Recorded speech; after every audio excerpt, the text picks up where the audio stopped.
Hola, ¿qué tal? Bienvenidos al canal. En este ejercicio vamos a aplicar la ley de Coulomb para tres cargas que se encuentran distribuidas en un triángulo equilátero o, bueno, distribuidas en las esquinas formando un triángulo equilátero.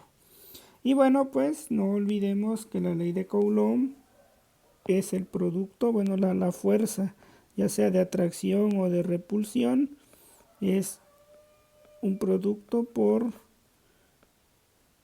es la constante K o proporcionalidad por el producto de las cargas entre la distancia que las separa al cuadrado.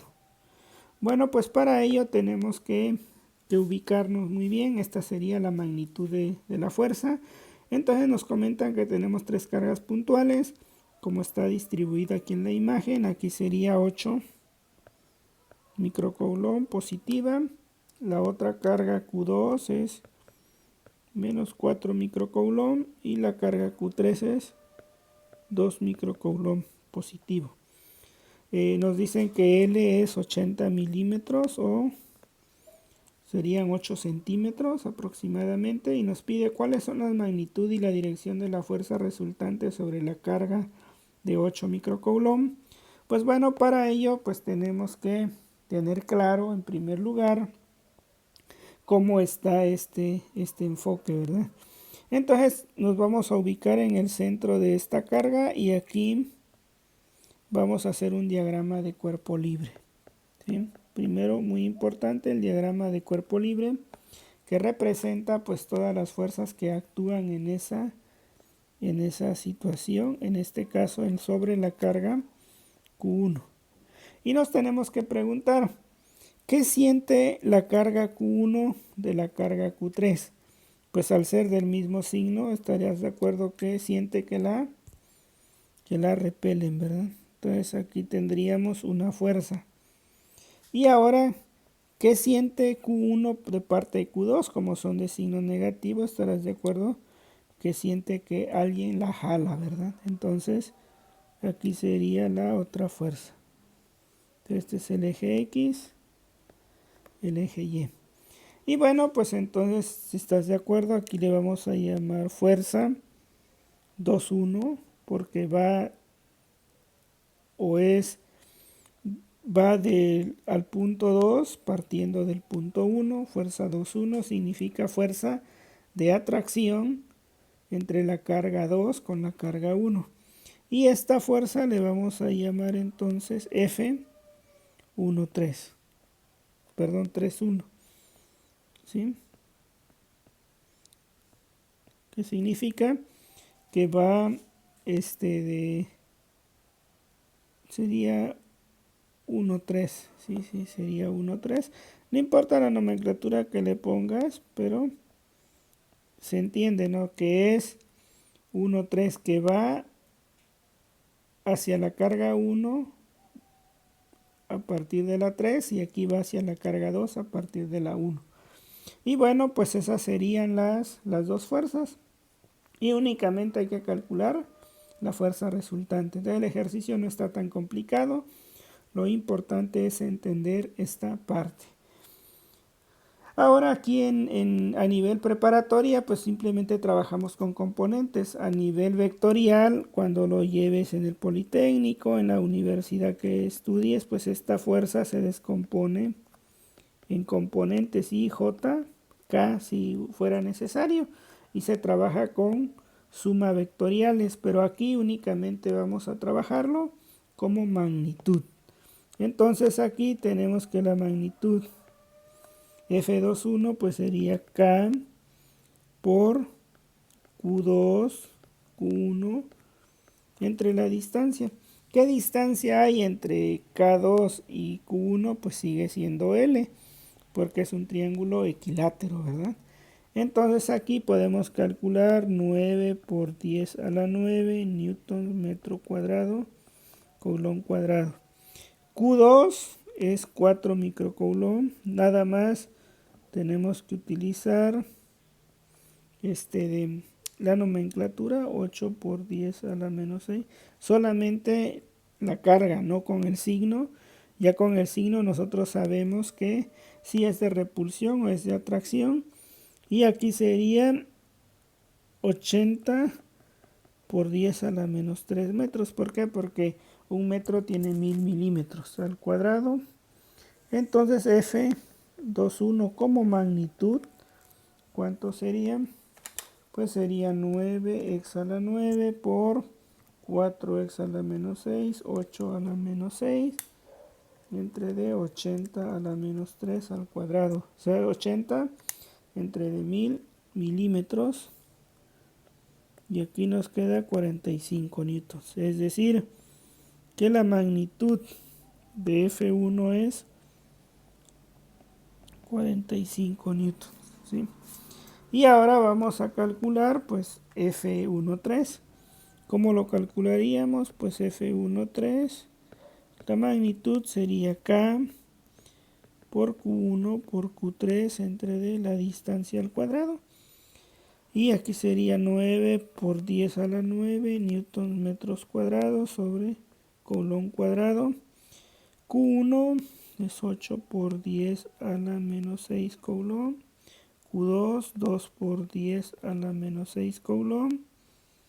Y aquí me quedaría 80 por 10 a la menos 3 metros al cuadrado. Entonces vamos a hacer esta operación. 9 por 10 a la 9, 8 a la menos 6, 2 a la menos 6, entre 80 a la menos 3 al cuadrado.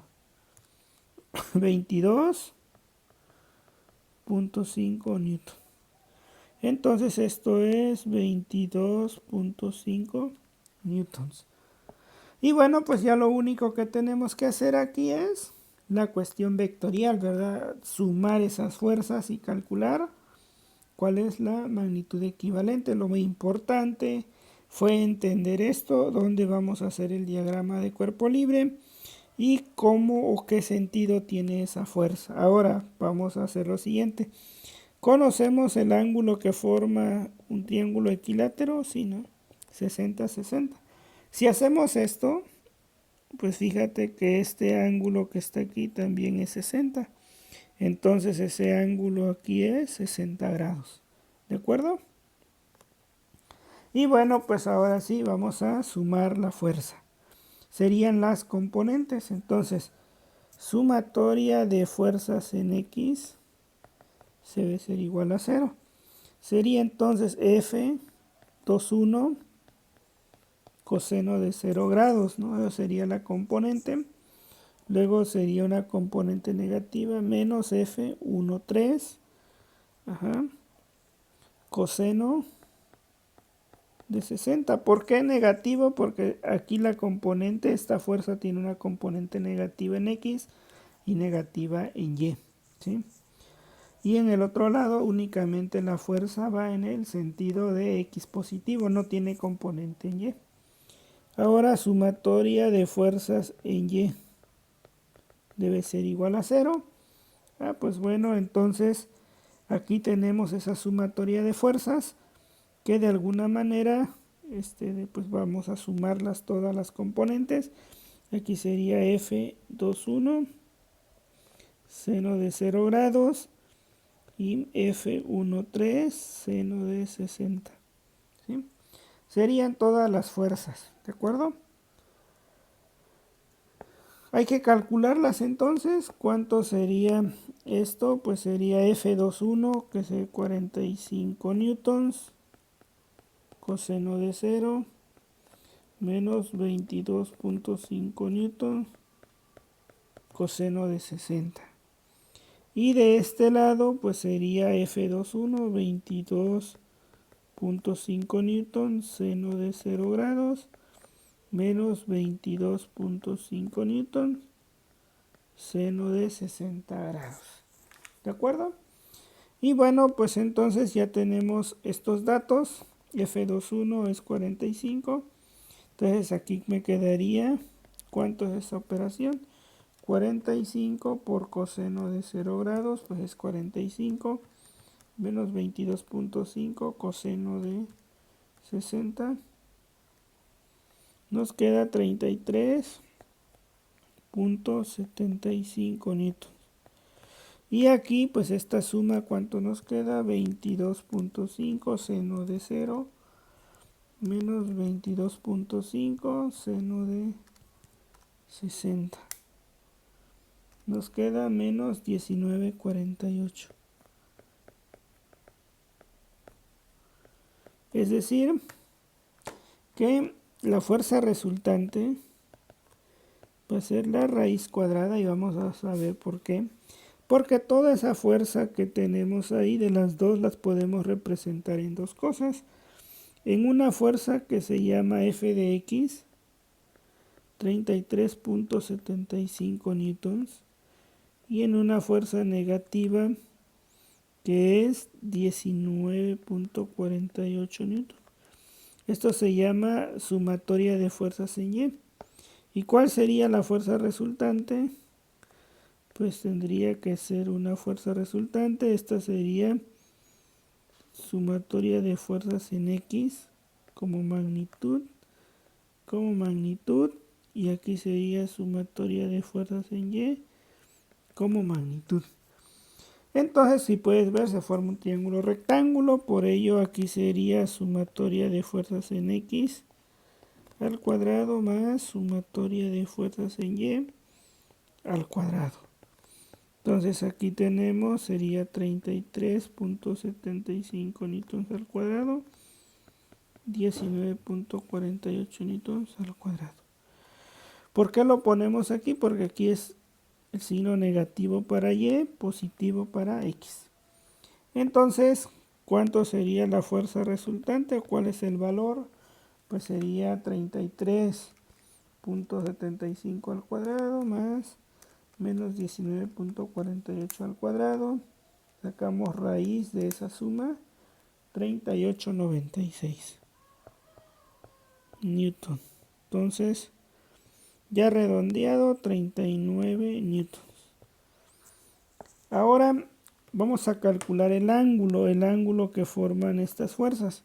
Si hacemos el principio de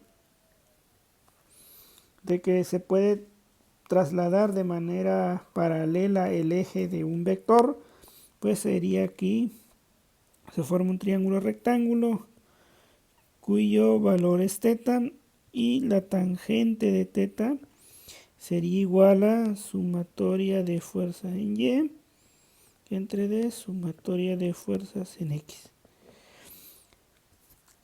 Aquí vamos a tomar en cuenta únicamente la magnitud, no nos va a interesar el signo, ¿de acuerdo? Entonces aquí sería 19.48 newtons entre D 33.75 newtons. ¿Por qué no nos interesa?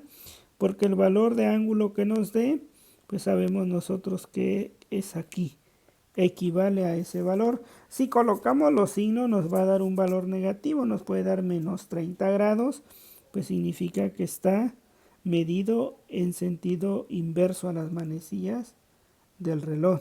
Mejor dicho, en el sentido de las manecillas del reloj, ¿verdad?